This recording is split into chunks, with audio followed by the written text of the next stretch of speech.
श्री शिवाय नमस्तुभ्यम, हर हर महादेव। इस चैनल पर हम आपको पंडित प्रदीप जी मिश्रा द्वारा चल रही शिव महापुराण की कथा का सार के बताते हैं। अगर आपने आज की कथा नहीं सुनी है तो आपको इस कथा का सारा रास्ता तो छोटे से वीडियो में मिल जाएगा। इस वीडियो में आपको कथा का सारा सार, उपाय पत्र और जानकारियाँ सभी प्राप्त हो जाएगी। तो अगर ये वीडियो ज़रा भी अच्छी लगे तो लाइक शेयर और सब्सक्राइब ज़रूर करें। जलगांव महाराष्ट्र में चल रही देव महादेव शिव महापुराण की कथा का आज दूसरा दिन था, जो कि समाप्त हो चुका है।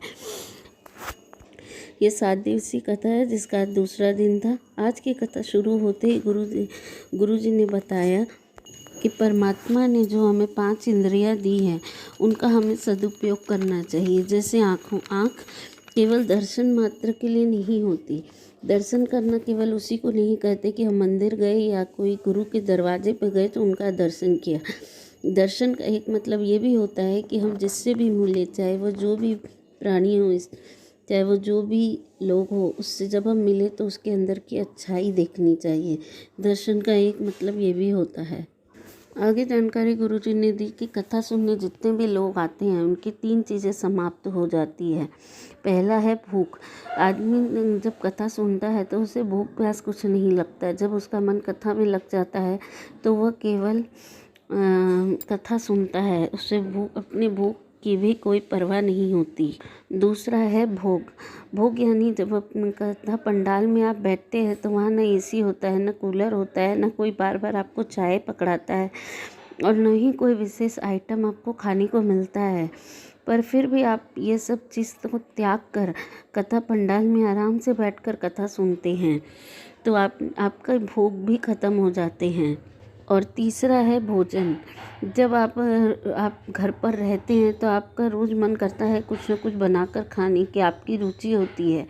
कथा पंडाल में जब आप सिर से मन लगा लेते हैं और कथा सुनते हैं तो आपकी वह रुचि भी ख़त्म हो जाती है। तो व्यक्ति की 3 चीज़ें छूट जाती है, भूख, भोग और भोजन। तब हमें शिव तत्व की प्राप्ति होती है।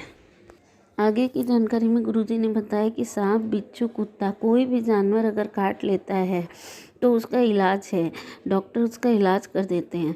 लेकिन अगर इंसान काट ले तो उसका कोई इलाज नहीं है।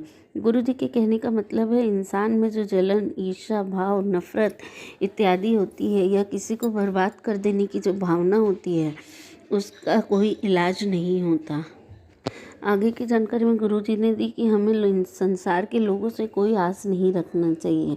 वह आशा टूट जाती है, लेकिन जब हम आस महादेव पर रखते हैं तो महादेव उसे टूटने नहीं देते।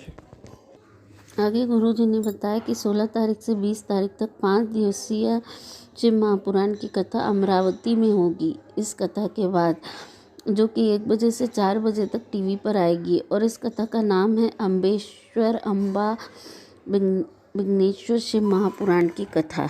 आगे की जानकारी एक पत्र है जो शकुंतला जी लेकर आई थी। उन्होंने कहा कि मेरी शादी को 16 साल हो गए थे और बहुत इलाज करवाया, हर मंदिर पर माथा टेका, गोदी भरवाई, सब कुछ किया, हर इलाज करवाया, हर मंदिर घूमे पर कुछ भी नहीं हुआ। पर जब आपकी कथा से जुड़े और आपकी कथा ने सफ़ेद आंकड़े की जड़ का उपाय बताया और तुम्बरुकेश्वर महादेव के नाम से जल चढ़ाया और पशुपतिनाथ का व्रत किया तो 28 मार्च 2023 को मुझे 2 पुत्र रत्न की प्राप्ति हुई है। आगे की जानकारी भी एक पत्र है जो कांता जी जलगांव से लेकर आई थी। उन्होंने कहा कि बाबा की कृपा और कथा का सुनने का क्या गुणगान करूं। कथा नहीं है, साक्षात शिव ही है। 22 साल का मेरा लड़का है जो कि अब बाबा का भक्त है। उसे ब्रेन हैमरेज हो गया था। डॉक्टर ने ऑपरेशन के लिए कहा, लेकिन ये भी बताया कि ऑपरेशन के बाद ये ठीक हो जाएगा, इसकी कोई गारंटी नहीं, ये कोमा में भी जा सकता है। हमने ऑपरेशन कराया और मेरा बेटा कोमा में चला गया।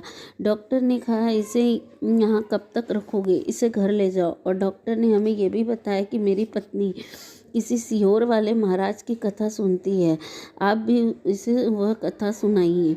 हम उसे घर ले आए और घर ले जाने के बाद हेडफोन लगाकर उसके कानों में कथा सुनाई। 25 दिन तक हमने ऐसे क्रम किया और 25 दिन बाद मेरे बेटे की हाथ पैर की उंगलियों में हलचल होने लगा। उसके बाद हम उसे डॉक्टर के पास लेकर गए उसका ब्रेन भी ठीक हो गया, काम करने लगा और हॉस्पिटल में डॉक्टर भी आश्चर्य में है कि ये चमत्कार कैसे हो गया। आगे की जानकारी में गुरुजी ने बताया कि हम अपने लिए केवल नहीं जीना चाहिए, हमें दूसरों का भी सोचना चाहिए। आप गुरुजी ने सबसे निवेदन किया कि हफ्ते में एक दिन हमें उस भारत में रहने वाले बॉर्डर के सिपाहियों, डॉक्टर, योद्धा, नर्सेस और पुलिस वाले लोग के लिए भी चढ़ाना चाहिए। आगे गुरुजी ने बताया कि किसी ने हमसे कहा कि आपकी कथा तो बहुत महंगी होती होगी, पर हमने उससे कहा कि कथा महंगी नहीं होती, कथा तो सरल ही है, लेकिन कथा की जो व्यवस्था है वह महंगी होती है। जिस प्रकार लाइट, भोजन, पानी, जनरेटर, टेंट, पंडाल, यह महंगा पड़ जाता है। आगे गुरुजी ने कहा कि हमारा नववर्ष तो अप्रैल में चालू होता है, नववर्ष हमारा तभी मनाया जाता है, लेकिन इस बार 22 जनवरी को जो अवध का राजा श्री राम की मूर्ति स्थापना की जा रही है, तो आपको खुश होना चाहिए कि अवध का राजा फिर से अपनी जगह संभाल रहा है, अपने राजभवन में आ रहा है। तो इस गुरुजी ने बताया कि आप दिवाली की तरह इस दिन को मनाना चाहिए। जिस तरह राम जी अपने नगर पहुँचे थे 14 वर्ष के वनवास के बाद, तो उधर दिवाली मनाई गई थी, वैसे ही गुरुजी ने बताया कि सीहोर में भी हम इस दिन दीप प्रज्वलित करेंगे, लेज़र लाइटिंग होगी और आनंद के साथ इस दिन को मनाएंगे। और गुरुजी ने सबसे निवेदन किया कि अगर वह अयोध्या नहीं जा सकते तो वह गुरुजी के कुबरेश्वर धाम भी आ सकते हैं। आगे की जानकारी भी एक पत्र दीपक जी जलगांव से लेकर आए थे। उन्होंने कहा कि लोग कहते हैं कि पंडाल में सुनने से सब कुछ प्राप्त हो जाता है, और पंडाल में सुनने का और उस भूमि को रच के मस्तक पे लगाने का क्या फल होता है, वह मैं इस पत्र द्वारा आपको बता रहा हूँ। मेरा एक भाई है जो 2 बार एग्ज़ाम दे चुका है और 2 साल से बैंक की नौकरी की प्रतीक्षा में है, पर उसका कार्य नहीं हो रहा था। मैंने उससे कहा कि तू कथा हो रही है, चल कथा पंडाल में चल और वहाँ जाके सेवा कर, जो सेवा मिल जाए वही कर। कोई कचरा पड़ा हो तो उसे उठाकर बोरे में डालकर साइड में रख दे, कोई लोगों की पानी की बोतल भर के दे दे, और जो सेवा हो वो कर। और जब कथा शुरू हो तो उस जहाँ भी जगह मिल जाए उस कथा को बैठकर सुन। और जब गुरुजी श्री शिवाय नमस्तुभ्यम का जाप करे तो तू भी जाप करके अपने मन की मुराद बोल दे। मेरे भाई ने मेरी बात मान ली और उसने वैसा ही किया। और हम कल गुरुजी आपकी कथा में आपने 4 बजे श्री शिवाय नमस्तुभ्यम का जाप कराया था। मैंने और मेरे भाई ने बैठकर जाप किया और मन से बाबा से निवेदन किया, और 15 मिनट बाद ही मेरे भाई का ज्वाइनिंग लेटर घर पहुंच गया। ऐसी खबर हम तक आ गई। आगे की जानकारी भी एक पत्र है जो स्वाति जी लेकर आई थी। उन्होंने कहा 2022 जुलाई में मेरे शरीर में गठान का पता चला और गठान हो गई थी, तो वह मेरा शरीर खराब होने लगा था। डॉक्टर को दिखाया तो एक गठान निकाल कर टेस्ट के लिए भेजा। उस टेस्ट में ब्लड कैंसर आया और डॉक्टर ने कहा कीमो होगा। पड़ोसन के कहने पे मैंने शिव जी को जल चढ़ाना शुरू किया, मंदिर जाने लगी और एक बेलपत्री खाने लगी, शिव पर चढ़ी हुई रोज़ खाने लगी। पड़ोसियों के कहने पर मैं सीहोर जाकर रुद्राक्ष भी लेकर आई और उसका जल भिजाकर बाबा को चढ़ाकर उससे जल का आचमन भी करने लगी। दूसरी बार जब डॉक्टर को दिखाया तो डॉक्टर ने कहा तुम्हें कैंसर नहीं है। अगली जानकारी भी एक पत्र है जो स्वाति जी लेकर आई थी। मुझे ब्रेन की बहुत बड़ी बीमारी हो गई थी। बाबा का जल पीना शुरू किया तो मेरी सारी दवाइयाँ बंद हो गई और मेरी किडनी भी अब काम करने लगी है।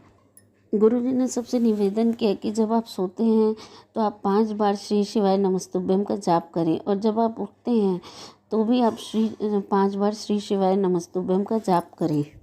आगे गुरुजी ने बताया कि बेलपत्री के वृक्ष के नीचे अगर आप एक बार भी श्री शिवाय नमस्तुभ्यम या नमः शिवाय या ओम नमः शिवाय का जाप करते हैं तो आपको 12 ज्योतिर्लिंग के सामने बैठकर जप करने का फल प्राप्त होता है।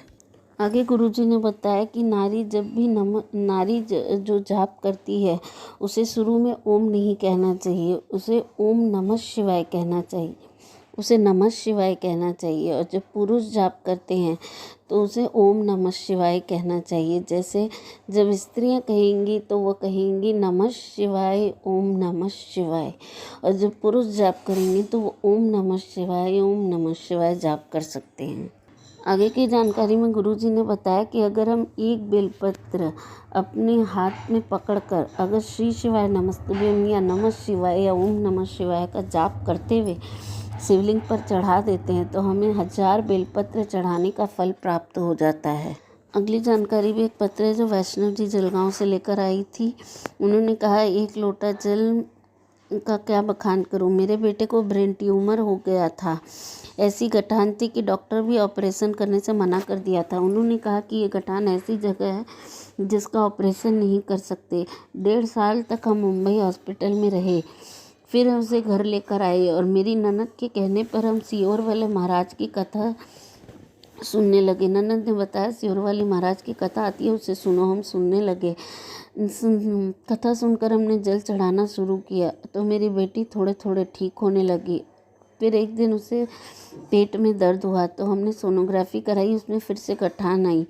फिर हम हॉस्पिटल गए और डॉक्टरों को हॉस्पिटल गए तो बाबा से कह के गए कि ये बेटी आपके पास आपको दे दी है, आपको ही संभालना है, और एक बेलपत्री बेटी को खिलाकर लेकर गए। दूसरी बार जब सोनोग्राफी हुई तो गठान गायब हो गई थी। आगे गुरुजी ने बताया कि जब हम लक्ष्मी जी जब आराधना कर रही थी और शिव जी प्रसन्न होकर उनके सामने आई और कहा कुछ मांगो, तो उन्होंने कहा कि गुरुदेव मैंने किसी कामनावश आपकी आराधना नहीं की है। फिर भी महादेव ने कहा कुछ मांगो, पर लक्ष्मी जी के कुछ न मांगने पर महादेव ने कहा कि अगर कोई भी लक्ष्मी जी को महासंबोधन दिया। महादेव ने अपना महासंबोधन लक्ष्मी जी को दिया और कहा कि अब से तुम महालक्ष्मी कहलाओगी। फिर लक्ष्मी जी ने कहा कि जो सोमवार को आपके शिव मंदिर में एक दिया लगाएगा और 1 लोटा जल चढ़ाएगा, उसके घर मैं कभी उस लोटे को खाली नहीं रखूँगी। उस लोटे में मैं स्वयं महालक्ष्मी बनकर उसके घर जाऊँगी। अगर यह जानकारी आपको ज़रा भी अच्छी लगी हो तो इस वीडियो को लाइक शेयर और सब्सक्राइब ज़रूर करें।